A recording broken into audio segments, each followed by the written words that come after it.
নারে তাকবীর, আল্লাহু আকবার। মার্কা আছে নাকি? কোন সে মার্কা? দাড়িপাল্লা। আরো জোরে দাড়িপাল্লা। সবাই বলে দাড়িপাল্লা। একের সাথে দাড়িপাল্লা। গুণপতিতে দাড়িপাল্লা। শতভাগ দাড়িপাল্লা। নারী পুরুষ দাড়িপাল্লা। দলমত দাড়িপাল্লা। নির্বিশেষে দাড়িপাল্লা। জামাত ইসলামী দাড়িপাল্লা। বিএনপি দাড়িপাল্লা। অন্য পার্টি দাড়িপাল্লা। সবাই মিলে দাড়িপাল্লা। নারে তাকবীর। আপনাদের ভালো লাগবে? সুতরাং একটু ভিন্নতা না থাকলেই আমরা বেশি খুশি হব ইনশাআল্লাহ। যদিও এই ভিন্নতায় নির্বাচনের রায়ের ক্ষেত্রে আশা করি খুব বেশি এফেক্ট করবে না ইনশাআল্লাহ, যদি আমরা স্টাডি করতেছি।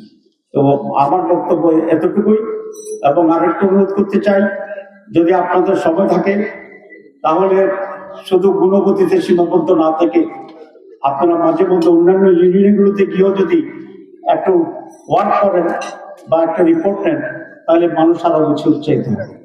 আমরা এমন একটি জোয়ার তৈরি করতে চাই যেটা আলপনা থেকে কাশীনগর, কাশীনগর থেকে গুণগতি, জগন্নাথ হয়ে একটা বিশাল বিজয়ের একটা ঢেউ আমরা চৌদ্দগ্রামে অনুভব করতে পারি ইনশাআল্লাহ। শেষ কথা এটাই বলব, সেটা হচ্ছে এইবারের নির্বাচন কি শুধু এমপি বানানো নির্বাচন নয়, এবারের নির্বাচন বাংলাদেশের ভাগ্য পরিবর্তনের একটি নির্বাচন। কারণ আমরা ৫৬ বছরে বিভিন্ন সরকার দেখেছি, মূলত ৩টা সরকার ছিল। সেই ৩টি সরকার দল ভিন্ন ছিল, কিন্তু চরিত্রগতভাবে প্রায় কাছাকাছি ছিল, মিল ছিল অনেক। মিলটা কি?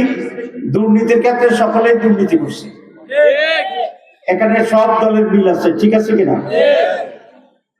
আরেকটা মিল ছিল যে প্রায় সারা বাংলাদেশে খুন, রাহাজানি, দখলদারিত্ব, চাঁদাবাজি, এটা সব দলের সময় একরকম ছিল, ঠিক কিনা?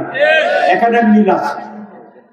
লুটপাটের ক্ষেত্রে, সম্পদ তৈরির ক্ষেত্রে সব দলের ভিতরে মিল আছে।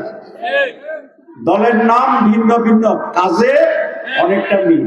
কিন্তু এইবার জুলাই বিপ্লবের পরে বাংলাদেশ একটি অবস্থা তৈরি হয়েছে, যেই নির্বাচনের মাধ্যমে যদি আমরা নতুন একটি দলকে সরকারে আনতে পারি, তাহলে ৫৬ বছরের যে ৩টি দলের দুর্নীতির ক্ষেত্রে যে মিলিটার পরিবর্তন হয়ে, এবার যদি জামাত ইসলামের নেতৃত্বে আপনারা জানেন একটা বিশাল জোট আমরা কাজ করছি, ইসলামপন্থীরা আমরা ঐক্যবদ্ধ হয়েছি।